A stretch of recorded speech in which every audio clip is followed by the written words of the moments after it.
Right, hello everybody, and welcome to the next episode of Nick's Vintage Book Chat. The book that I'm going to be talking about this week is Watson's Choice by Gladys Mitchell, published in 1955.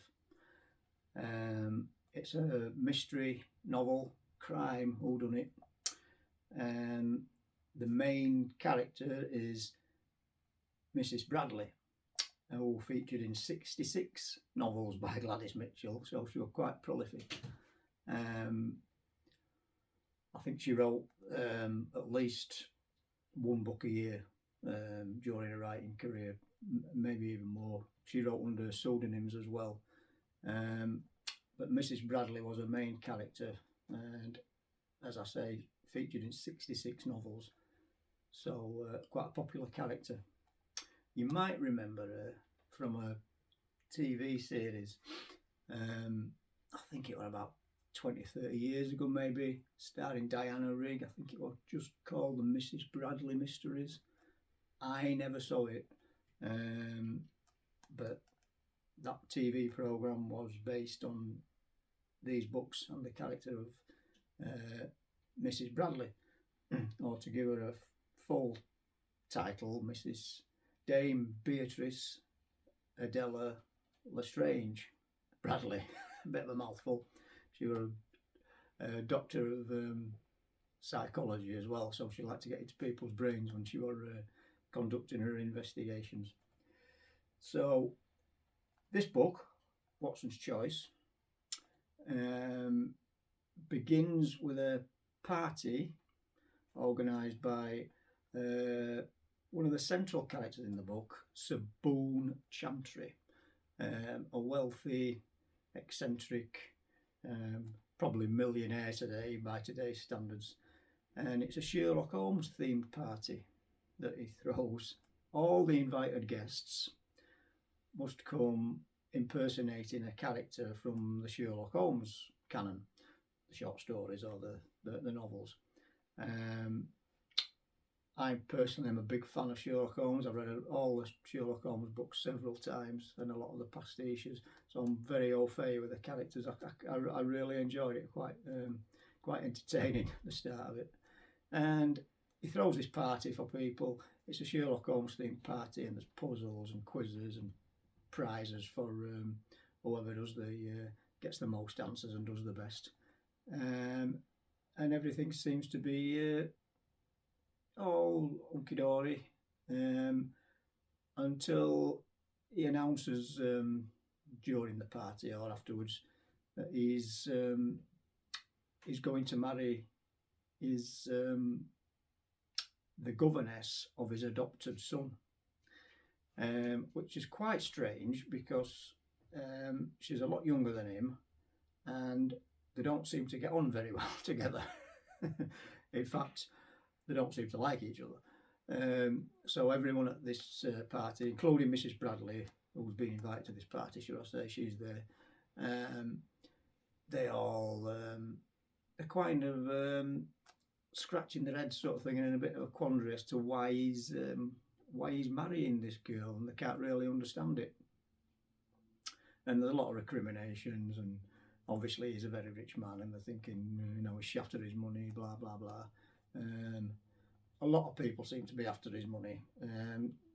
There's quite a lot of characters in the book, as there always is in these books, disparate characters. One of them is Saboon Chantry's illegitimate Spanish bullfighter son, who's come over from Spain. Quite a strange character to turn up in a country house mystery, but there he is. And he's a bit of a shady character. He casts a bit of a shadow over the whole book, and you're not entirely sure of his motives. Is he trying to inveigle himself with his estranged father, hoping to inherit all his money and his property? You don't know. So he's just one of the interesting characters in the book, and there's quite a few interesting characters in the book. So as I say, Sir Chantry announces that he's going to marry the governess who's in the house. All very strange, a bit odd. You don't really know why. Everyone's asking themselves why he's marrying this girl. All becomes a little bit academic halfway through the book because she turns up dead in a disused railway station with her head bashed in. This is where Mrs. Bradley really comes into her own with her assistant Laura Menzies, and they start investigating, and there's the usual red herrings, cul-de-sacs that they're led down. You think it's going one way and then the other. And the second part of the book is their investigation into what happened to this girl, Linda the caller, and who murdered her and why. And it keeps you guessing. It's a good book, well written, good characterisation as always with Gladys Mitchell. She was a very good writer, and the prose is very good, the characterisation is good. It's nicely paced. It's the murder happens, I think it's about 100 pages in, but you know something's going to happen, or you know, all the time you're reading it. It's nicely, it's not slow. It's really interesting book, entertaining. One of the most entertaining features I found of it was this big dog that keeps appearing throughout the book.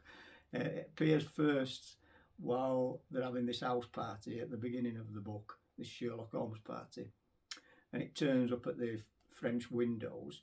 It's a massive dog, and somebody's daubed it with phosphorescence or some sort of paint that glows in the dark. Turns up at these French doors, and everybody's frightened to death, and they all run away, except Mrs. Bradley, of course. She chases it out of the house. She's not frightened of anything. And the dog keeps reappearing throughout the book, and they all call it the Hound of the Baskervilles, and they can't make out what this dog's got to do with anything. So that's quite an entertaining aspect of the book. I enjoyed it especially. Mrs. Bradley herself is a very interesting character. If you watched the series, I didn't, like I say, so I don't know how they portrayed her. I think Diana Rigg played her in the TV show, so I'm not sure how they portrayed her, but I always think of her when I read these books, and I've read a few Mrs. Bradley mysteries. I always think of her as the anti-Miss Marple. You think of Miss Marple, quiet, unassuming old lady who tends to sit in the background observing, and then comes out with these statements and just works everything out herself just from observing people. She's a very nice old lady. Everyone takes to her and likes her. Mrs. Bradley is quite the opposite, really. She's quite elderly as well in these books. We're not sure what her age is because it seems to change from book to book. But she's described as having a basilisk eye and cackling and leering at people, and she enjoys digging people in the ribs and cackling to make a point. A nickname, her assistant calls her Mrs. Croc. So it's not the most flattering of nicknames, but she's a great character. The books, they're quite easy to get hold of now. She went out of fashion, as a lot of these writers did from this era, and the books went out of print for a long time. She had a bit of a renaissance in early 2000s. That might have been because of the TV series, probably around about the same time. So a lot of reprints started appearing then, so you can get up-to-date reprints of these books. I personally prefer the older copies if I can get hold of them. I just love an old second-hand book. I think it's great. I just love the look of them and the feel of them. This one's got the previous owner's name on the front. It just says Henry. Whoever Henry was. sometime in the dim and distant past he's wrote his name on it. And I love these covers, these old green and cream penguins, which when you see these, they're always crime, detective, mystery novels. Penguin had different colours for different genres, and the green and cream are always crime books. So when you see these colour books in shops, you know that it's a crime book straight away. And I just love them. They're very simplistic, but they're really, I think they're very stylish. I've got loads of these, and they look great on your bookshelf. Just nice to look at them. And a little bit about Gladys Mitchell herself. Quite an interesting woman. Had a very well educated. Went to a good school. She went to university.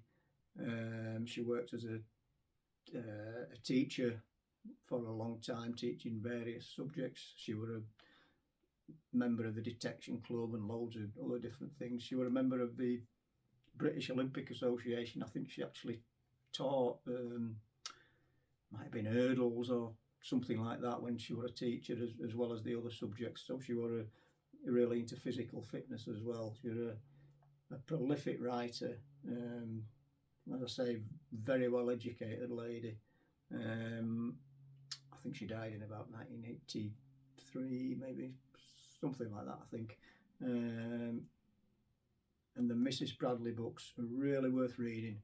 I know I keep saying Agatha Christie type books, but that's obviously the name that everybody knows, and they are very, very similar to those books. There's a murder and you've got to work out who's done it.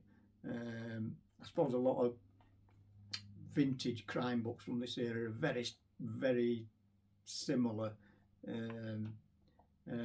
but different in a way. They're all written differently. The characters are different. There's loads of different writers from this era, and they've all got their own style. Gladys Mitchell's style is very good. Very, very well written books, very readable. As I say, very well rounded characters, and really pushes the story along nicely. And the Mrs. Bradley character is a good character. You really kind of not associate with her, but you really identify with her, and you really want her to do well. So that's this week's book, Watson's Choice by Gladys Mitchell. If you like the film or any of the previous films, it'd be nice if you could subscribe or give us a thumbs up or leave a comment. That'd be absolutely great. I'd really appreciate it. So, Watson's Choice by Gladys Mitchell. Thank you. See you next time. Toodle pip.